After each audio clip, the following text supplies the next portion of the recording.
아멘. 오늘 말씀은 누가복음 23장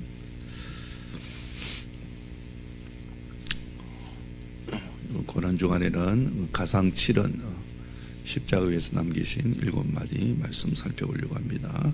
누가복음 23장 34절 한 절입니다. 누가복음 23장 34절 우리 같이 읽을까요?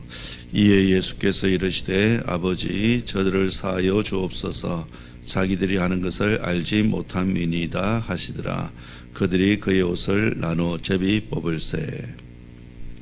한 사람이 자기 인생의 마지막 남기는 말씀을 들어보면 그 사람이 살아온 삶의 모습을 어느 정도 알 수 있다고 합니다. 철학자 소크라테스는 마지막 죽음을 앞두고 이런 말을 남겼습니다. 이별의 시간이 찾아왔습니다. 우린 자기 길을 갑니다. 나는 죽고 당신은 삽니다. 어느 것이 좋은지는 하나님만이 아십니다. 그렇게 말했다고 합니다. 그런가 하면 프랑스의 무신론자이던 볼테르는 마지막 죽음의 순간에 이런 말을 남겼습니다. 나는 이제 죽어야 한다. 나는 하나님과 사람에게 버림을 받는다 라고 남겼다고 합니다. 하나님께 대한 반항으로 일관해온 자기의 삶이 절망으로 마무리되는 순간이었습니다. 이 독일의 신학자인 보네퍼 목사님은 2차 세계대전을 일으킨 히틀러에게 저항하다가 나치주의자들에 의해서 감옥에 붙잡혔습니다. 결국 1945년 4월 8일 주일 아침에 이 교도관이 보네퍼 목사님을 사형장으로 끌고 가기 위해서 감방으로 찾아왔습니다. 직감적으로 마지막이라는 사실을 알았던 동료 죄수들 가운데 한 사람이 이 보네퍼 목사님에게 마지막 인사를 남겼어요. 이 목사님 이제 마지막이군요. 안녕히 가십시오. 그렇게 했더니 이 보네퍼 목사님이 미소를 지으면서 평안한 얼굴로 이렇게 말했습니다. 아닙니다. 오늘이 마지막이 아니라 새롭게 시작되는 날이니 참으로 기쁜 날입니다. 먼저 갑니다. 나중에 천국에서 만납시다. 그렇게 말을 했다고 합니다. 이렇게 한 사람의 마지막 죽음을 앞두고 남긴 한마디는 그 사람이 어떤 인생을 살아왔는지를 우리에게 잘 보여주고 있습니다. 예수님께서 마지막 십자가상에서 7마디 말씀을 남기셨는데 그 어떤 말씀보다도 중요하다고 할 수 있습니다. 왜 중요한가 하면 몇 가지 이유가 있어요. 첫 번째는 가상치르는 무엇보다도 하나님의 아들이신 예수님 자신의 말씀이기 때문에 그렇습니다. 그리고 두 번째로 이 가상치르는 예수님 마지막으로 하신 말씀이기 때문에 그래요. 사람이 마지막 순간이 되면 진실되고 또 중요한 그런 말을 남기게 됩니다. 그런 점에서 이 가상치르는 평소에 하신 말씀 중에서도 가장 핵심적인 말씀이라고 할 수 있습니다. 그리고 세 번째로 가상치르는 예수님이 십자가상에서 하신 말씀이기 때문에 그래요. 가장 극한 고통 가운데 남기신 말씀이기 때문에 그 예수님이 애타는 그 마음이 농축된 말씀이라 할 수 있습니다. 이 가상치르는 한 말씀은 예수님의 마음을 우리에게 잘 보여주고 있습니다. 그리고 예수 믿는 우리들에게 어떤 삶을 살아야 하는지를 잘 보여주는 말씀이기 때문에 가상치르는 그 어떤 말씀보다도 중요한 말씀이라고 할 수 있어요. 가상치른 가운데 그 첫 번째 말씀이 바로 용서의 말씀입니다. 아버지 저들을 사하여 주옵소서 자기들이 하는 것을 알지 못함이니이다. 사람들이 가장 하려고 하지 않는 것 가운데 하나가 용서라고 합니다. 사람이 가장 힘든 일 가운데 하나가 용서라고 그래요. 이 크리스티 김성교사님이라는 분이 있는데 인생의 응어리를 풀으라는 책이 있는데 이 책에 보면 용서하지 못하는 사람이 겪는 12가지 불행이 무엇인지에 대해서 이렇게 설명합니다. 그 첫 번째가 뭐냐면 마음이 더러워지고 악해진다는 겁니다. 그리고 두 번째로는 용서하지 못하면 사단이 틈을 탄다는 거죠. 세 번째는 미워하는 사람을 닮아간답니다. 그리고 네 번째는 그런 이성과 결혼하게 된다고 합니다. 그리고 다섯 번째는 주님과 점점 멀어진다고 합니다. 그리고 여섯 번째는 주님을 닮아갈 수 없다는 거예요. 그리고 일곱 번째는 관계가 회복되지 않는다고 합니다. 그리고 여덟 번째는 몸이 쇠약해진다는 거죠. 그리고 아홉 번째는 외롭게 산다고 합니다. 그리고 열 번째는 과거에 묶여 산다고 합니다. 그리고 11번째는 상처가 치유되지 않는다는 거죠. 그리고 마지막 12번째는 자기도 용서받을 수 없다는 거예요. 이 한마디로 하면 용서하지 못하면 누구보다도 자기 자신이 가장 불행해진다는 이야기입니다. 마치 용서하지 못하는 것은 금속에 이렇게 녹이 쓰는 것과 같다고 하는 것 할 수 있습니다. 녹이 처음에는 작기 시작되지만 방치하게 되면 어떻게 됩니까? 금속을 다 부식시키는 것처럼 자기 인생을 망친다는 거예요. 예수님께서 십자가에 달리셔서 고통 가운데 하신 첫 번째 말씀이 용서입니다. 인간이 마지막까지 하기 힘든 그 용서를 예수님께서 십자가에 달리셔서 그 고통 가운데 첫 번째 하신 말씀이에요. 예수님의 용서는 용서할 수 없는 상황 가운데 하신 용서이기 때문에 중요합니다. 용서라는 것은 용서할 수 있는 상황이 있어만 할 수 있습니다.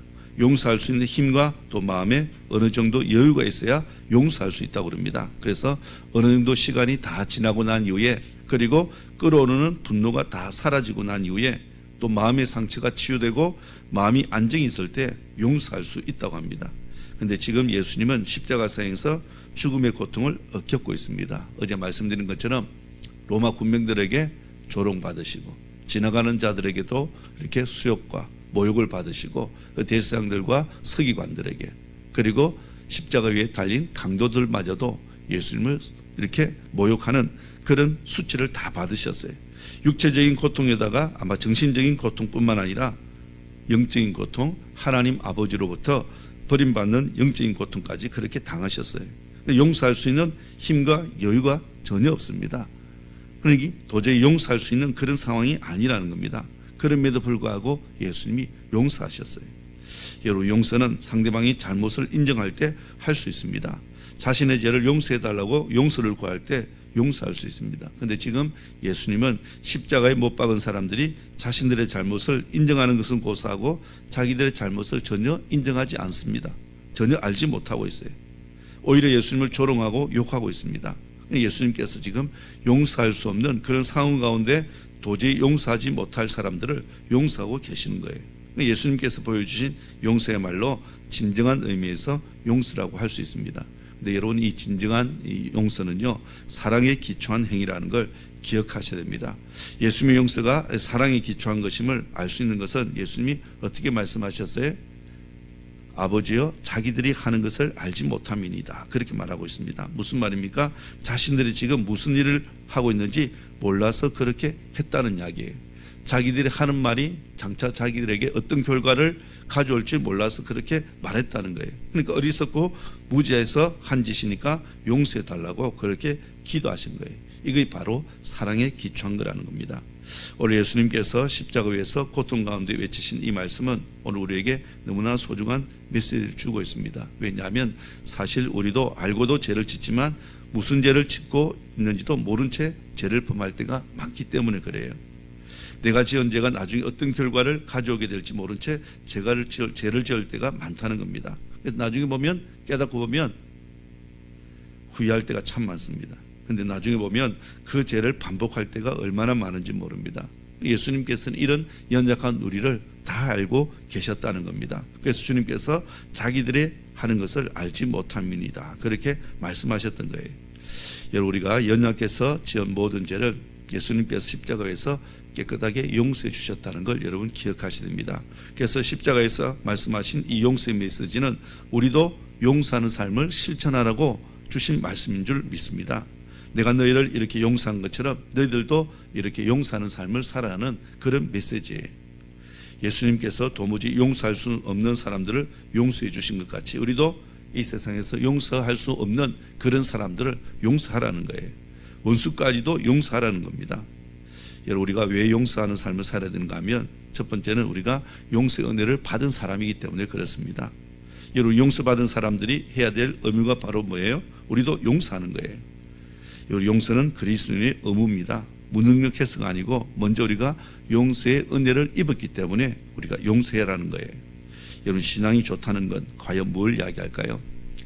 어떤 사람이 신앙 좋은 사람입니까? 예배 안 빠지는 사람이 신앙 좋은 사람, 물론 좋은 사람이에요. 그죠? 말씀을 많이 하는 사람 좋은 사람입니까? 물론 그럴 수 있습니다. 하지만 여러분, 신앙이 좋다는 것은 하나님 말씀의 실천을 가지고 사는 사람을 신앙이 좋다고 말하는 거예요. 그죠? 삶의 실천 가운데 여러 가지로 말할 수 있지만 중요한 것 가운데 하나가요, 용서하는 거예요. 도무지 용서할 수 없는 나를 하나님이 용서하셨기 때문에 우리도 용서하는 삶을 사는 거예요. 용서하지 못한 채 청산유수같이 기도해도 하나님 그 기도를 받으시겠어요? 받지 않습니다. 용서하지 못한 채 예배 빠져보세요. 예배 드려보세요. 하나님 그 예배를 받으시겠어요? 예배 받지 않으세요. 원망 들을 만한 일이 있거든. 어떻게 하라고요? 가서 형제하고 화목하고 와서 예배를 드리라. 예물을 제단에 와서 제물을 드리라고 말씀하셨잖아요. 여러분, 우리가 용서하는 은혜를 받았기 때문에 용서받은 사람의 의무가 용서하는 삶을 사는 거예요. 그리고 왜 용서하는 삶을 살아야 되냐면, 두 번째로는 우리 자신을 위해서 용서해야 됩니다. 용서하는 사람이 복을 받기 때문에 그래요. 어떤 사람이 복을 받습니까? 용서하는 사람이 복을 받습니다. 여러분, 행복의 요소가 여러분 많은 것 가운데 하나가요, 소유가 아니고 환경이 아니고요, 관계입니다. 관계. 하나님과 올바른 관계 속에 있을 때 행복해지고, 또 인간의 관계도 원만해야 행복해집니다. 아무리 소유가 많아도, 또 아무리 좋은 환경 속에 있어도 관계가 좋지 못하면 절대로 행복해질 수가 없어요. 더군다나 가까운 사람들 사이에 관계가 나빠지면요, 참 힘듭니다. 행복할 수가 없어요. 근데 여러분, 실제로 보면 가까운 사람들 사이에 관계가 나빠지기 쉽습니다. 부부와의 관계가 나빠질 수 있어요. 그죠? 자주 만나는 사람들의 관계가 힘들면요, 굉장히 힘들어요. 먼 사람은 차라리 아무런 문제가 없습니다. 여러분, 혹시 원앙 부부라는 말 들어보셨어요? 원앙 부부. 이 원앙 부부가 무슨 뜻인지 보니까, 원망과 앙심이 많은 부부라고 그럽니다. 원망과 앙심이 많은 부부. 가깝고도 친밀할 관계지만 살다 보면 원망하고 앙심을 품는 사이가 된다는 거예요. 원앙 형제, 원앙 친구, 원앙 부부, 원앙 성도가 있다는 거죠. 여러분, 총리가 된 요셉의 형들이 행복했을까요?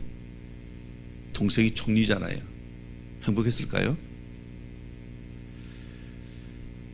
요셉의 형들이요, 행복했는데 왜 행복했냐면, 요셉이 애굽 총리가 되어서 호화호식에서 행복한 것 아니었어요.